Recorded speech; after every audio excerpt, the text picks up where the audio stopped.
Punkie Majola, Senior Engineer at the City of Ekurhuleni and the Chairperson of the AMEU Women in Electricity. Welcome to our virtual studio. Thank you so much, Divaine. I'm glad to be here today. Yeah, thank you for affording us the time during this time of the COVID-19 pandemic. Punkie, I believe you will agree with me that learning about the dangers or everything that is pertaining the coronavirus has taken a toll on all of us, and I cannot imagine how hard it has been for essential workers. Now, my question to you is, as the manager for field technicians, how have you been motivating them and while reassuring their fears about being exposed to this virus? Okay, thanks, Babalwa.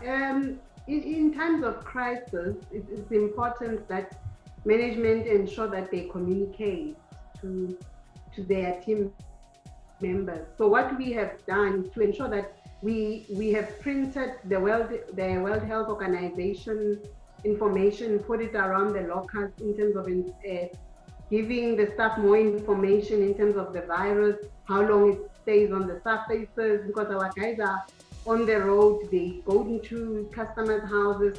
So to say, if you touch a metal surface, how long does the virus stay? Issues like PPE, if they are wearing their PPE, to wash it daily because corona is on the clothes. So we've done that in terms of making sure that there's enough information printed all over the lockers where they normally report, to ensure that even in the cars, you give people pamphlets to learn more about the virus. But this is new to all of us, but what is important is communication and giving people more information about the virus itself. Because we're getting a lot of panic where people believe that if I'm sitting in a car that was driven by a previous person, how do I ensure that the virus is not there if the car was sitting for 2 weeks? But if a car is sitting for 2 weeks, chances are, if it's fumigated, if you come and clean it, there shouldn't be any issues. So there's a lot of panic from the field technicians, but it's important as management to ensure that we give more information to them in terms of what is the internet saying, what is the World Health Organization saying in terms of the virus itself. Yeah, and then I fully agree that information is key when it comes to this virus, and it's encouraging to know that you guys are making sure that all of that information is out there for your field workers to know and everyone involved. Punkie, also in the news coverage, that it's been highlighted that PPE seems to be a problematic area that we're running shortages. So now my question is to you, how are you managing the challenge of the PPE shortages for your staff? Yes, PPE is a challenge everywhere. We've had issues where, because our staff is always on the road in terms of the use of sanitizers, to ensure that each staff member has enough sanitizer. But PPE, as any other PPE, we try and make sure that they sign for it every morning. They understand the use of it, because now we're talking about our guys, the PPE they use. The guys that the PPE that our technicians are using, it's mostly their normal overalls, your mask, your gloves, but we're not encouraging gloves as much, but we just try and give them sanitizers. So that for now, we haven't had too much of a shortage. We have gone to the cloth masks. For now, we have given each 2 cloth masks, but it's important that during the issue of the PPE, we have a pamphlet that explains to them, firstly, to say if you have 2 masks, you ensure that you do not reuse a mask for the whole week. You wash it. Tonight when you go home, you wash your mask. You even wash your overalls, because it's important that they wear clean overalls daily. Because some of our technicians, they would wear the same overalls for 3 days. So in the issue of the PPE, we have done some pamphlets to say, please ensure your overalls are washed daily, your masks are washed daily. So that's very, very important to ensure that they wash their PPE every day. But as a city, we have managed to ensure that we give our technicians at least 2 masks. They do have sanitizers that they carry in their car with them. When they start in the morning at the depot, they all wash their hands, ensure there is not more than 2 technicians in a car. We have stopped in terms of congregating, where the electrician will fetch the assistant from home and then they go on site.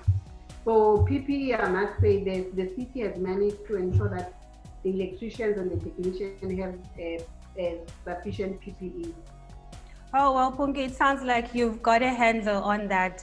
And now I imagine that as a leader as well, or just as a human being to say, this has also had a toll on you. So how has COVID-19 affected you personally, and also how you operate as a leader in the energy sector?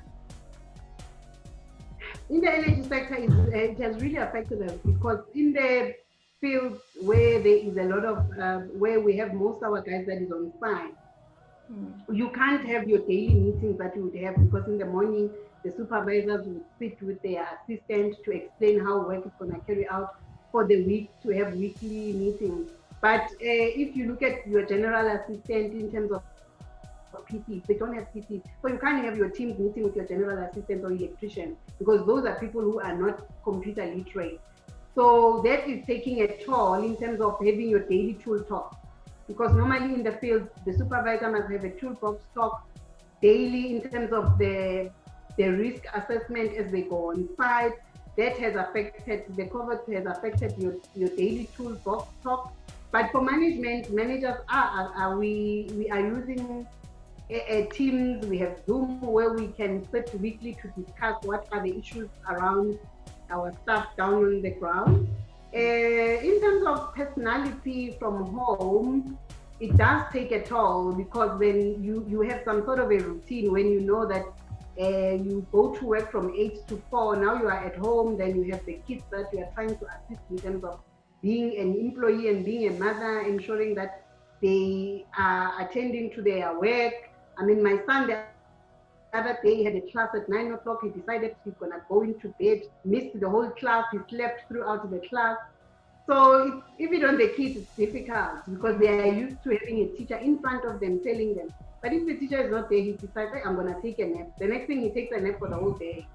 So as a mother, you need to ensure, as you are at work, you must phone. Are you still in class? Are you attending?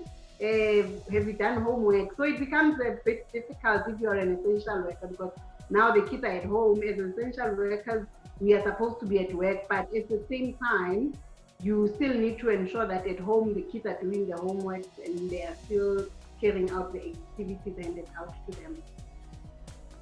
Oh, Punkie, thank you for your time and for sharing your personal insights with us during this time of COVID-19 period. And also thank you to our viewers for watching.